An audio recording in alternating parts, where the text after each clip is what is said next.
মানবতা বিরোধী অপরাধের জন্য শুধু শেখ হাসিনার মৃত্যুদণ্ড নয়, দল হিসেবে আওয়ামী লীগ নিষিদ্ধ চান জুলাই শহীদদের স্বজনরা। হাসিনা ও কামালের মৃত্যুদণ্ডে সন্তুষ্টি জানিয়েছেন তারা। তবে সাবেক আইজিপি মামুনের দণ্ড বাড়াতে আপিলের প্রস্তুতি নিচ্ছেন জুলাই আহতরা।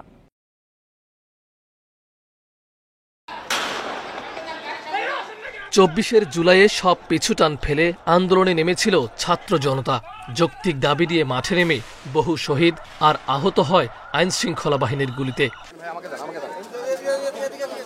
মানবতা বিরোধী এমন ঘটনা যার নির্দেশে সেই শেখ হাসিনার বিরুদ্ধে রায় ঘোষণার আগেই ট্রাইব্যুনালে আসেন জুলাই শহীদদের স্বজন ও আহতরা।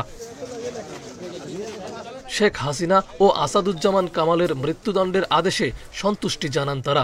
তবে সাবেক আইজিপি মামুনের সাজা নিয়ে ক্ষোভ প্রকাশ করেন।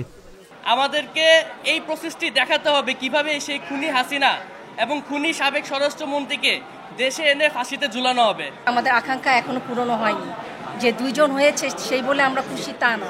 তাকে 5 বছরের সাজা শোনানো হয়েছে, যেটাতে আমরা সন্তুষ্ট না। কারণ সে যতটুকু যা অপরাধ করেছে 5 বছর কিছুই না, আমরা ন্যূনতম তার যাবজ্জীবন কারাদণ্ড চাই।